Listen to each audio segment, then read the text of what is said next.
네, 이번에는 몰 농도 관련된 문제를 풀어볼 건데요. 앞서서 몰 농도와 관련된 문제 3개를 제가 뽑아왔습니다. 하나는 용질의 질량을 통해서 몰 농도를 구하는 것이고요. 두 번째는 희석 용액의 농도를 구하는 것, 그리고 중화 적정에서의 몰 농도에 대해서 알아볼 건데요. 몰 농도의 표기법은 소문자 C나 혹은 대문자 M으로 쓰기도 하고요. 이때 단위는 리터분의 몰 혹은 대문자 M이라고 쓰기도 합니다. 용질의 질량 같은 경우에는 질량이 표기법으로 소문자 M이었고요.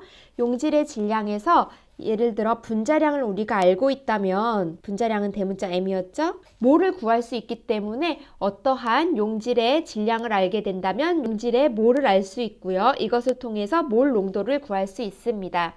희석용액 같은 경우에는 C1 곱하기 V1은 C2 곱하기 V2, 즉 진한 용액의 농도와 부피는 희석된 묽은 용액의 농도와 부피와 같다는 이 공식을 이용해서 계산해 볼 수가 있고요. 중화적정 역시도 같은 공식을 써서 당량점에서의 부피를 구할 수가 있습니다.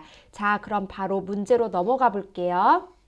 자, 문제 읽어보겠습니다. 0.5몰의 나트륨 술팟 용액 0.35리터를 만들려고 한다. 이때 사용되는 나트륨 술팟의 질량은? 이라는 문제가 있습니다. 이때 우리가 먼저 알아야 될 것은 나트륨 술팟의 질량을 구해야 되기 때문에 나트륨 술팟의 몰 질량을 구하고 갈 거예요. 몰 질량은 142.04g/몰입니다. 자, 그리고 우리가 알고 있는 게 뭐가 있죠? 0.5몰에 0.3몰리터입니다. 문제에서 주어진 것은 다음과 같고요. 0.5몰을 리터분의 몰로 한번 바꿔보겠습니다. 그렇다면 우선 우리가 몰을 구할 수가 있는데 0.5몰에 몰을 구하게 되면 리터의 단위가 사라지고 몰만 남아야 되니까요. 부피를 여기서 곱해주게 되면 리터의 단위가 상쇄되면서 몰만 남게 되겠죠? 그럼 첫 번째로 나트륨 술팟이 몇 몰이 되는지를 구하는 공식을 사용해서 한번 구해 볼게요. 자, 다음과 같습니다. 왜 이렇게 되는지 다시 한번 단위로 살펴보게 된다면 농도는 리터분의 몰이죠. 그리고 부피는 리터니까요. 상쇄되면 몰이 나오니까 몰을 구할 수가 있겠죠. 나트륨 술팟의 몰을 한번 구해 볼게요. 자, 이렇게 공식을 쓸 수가 있고요. 이렇게 단위를 지워주게 되면 다음과 같이 몰이 나옵니다. 자, 두 번째로는 몰은 몰 질량분의 질량이라고 했습니다. 여기서 우리가 지금 알고 있는 것은 몰이고요. 몰 질량을 알고 있기 때문에 바로 질량을 구할 수가 있겠죠? 질량은 몰 곱하기 몰 질량이 되겠죠? 단위를 한번 살펴볼까요?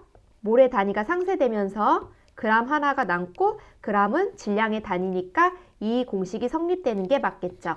나트륨 술팟에 대한 질량을 살펴보게 되면 다음과 같이 되고요. 역시 단위부터 지워주고 두 개를 계산하게 되면 바로 다음과 같이 24.857g이 됩니다.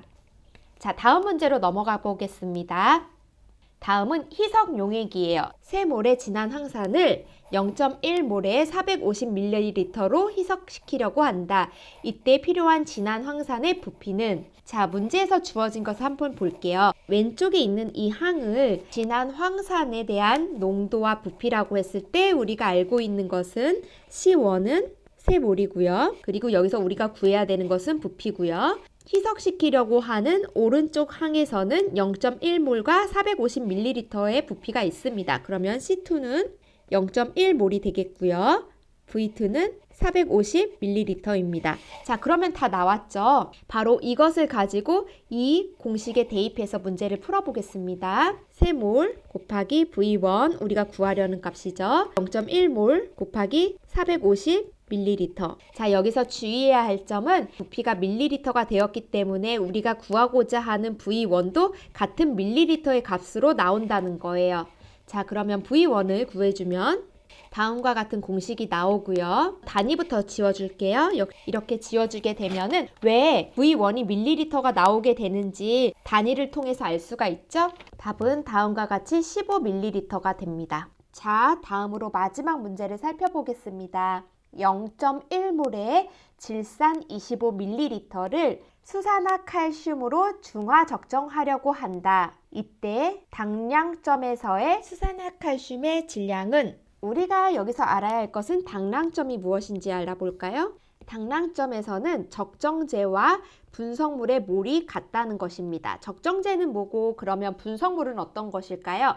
중화적점에서는 보통 이렇게 뷰렛에 들어있는 것이 적정제고요. 삼각 플라스크 안에 있는 것이 분성물입니다. 적정제가 한 방울 두 방울씩 떨어뜨리면서 분성물의 색깔이 변할 때 이 지점을 당량점이라고도 하고요. 종말점이라고 하는데요. 이 당량점은 이론적으로 적정제와 분성물의 몰이 같은 곳이라고 하고요. 종말점이라는 것은 실험적으로 우리가 알 수 있는 값을 이야기를 합니다. 또한 이 적정제는 표준 용액이라고도 하는데요. 왜냐하면 이 표준 용액은 이미 몰 농도와 부피를 알고 있기 때문이에요. 그래서 위의 문제에서는 질산이 표준 용액이 되겠고 수산화칼슘이 분성물이 되겠죠. 한번 적어줄게요. 자, 다음과 같이 됩니다. 두 번째로 알아야 할 것은 이 중화적정에 대한 화학 반응식을 알아야 해요. 화학 반응식을 한번 써줄게요.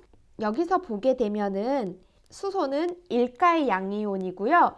칼슘은 2가의 양이온입니다. 개수를 맞춰주기 위해서는 2개의 질산은과 하나의 수산화칼슘이 반응하여 질산칼슘과 중화반응이기 때문에 물이 반드시 나오게 되겠죠.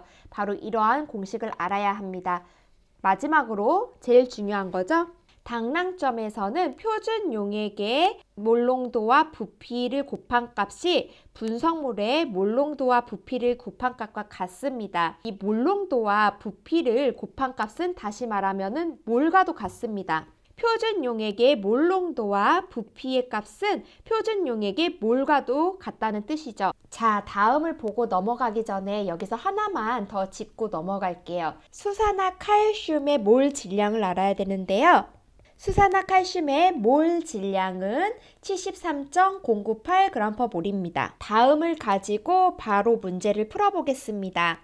표준 용액인 질산의 농도와 부피를 구하게 된다면 0.1 리터분의 몰 곱하기 지금은 리터로 한번 써줄게요. 수산화칼슘의 몰과 같은데 여기서 주의해야 할 것은 1몰의 수산화칼슘에 대해서 2몰의 질산이 반응한다는 뜻이에요. 이것을 적어줄 때는 표준 용액이 기준이 되기 때문에 2몰의 질산은 1몰의 수산화칼슘과 반응한다고 해서 앞에 2분의 1을 반드시 적어줘야 합니다. 그러면 계속해서 문제를 풀어볼게요. 상세되는 단위를 지워주고요. 다음과 같이 수산화칼슘의 몰을 구할 수가 있습니다. 우리가 구하고자 하는 것은 당량점에서의 수산화칼슘의 질량이니까요. 앞전에서 배웠듯이 질량은 몰 곱하기 몰 질량이 되죠. 다음 공식에 숫자를 대입하면 단위를 지워주고요. 정답은 0.093g으로 나오게 됩니다. 혹은 93mg이라고 써도 되겠죠?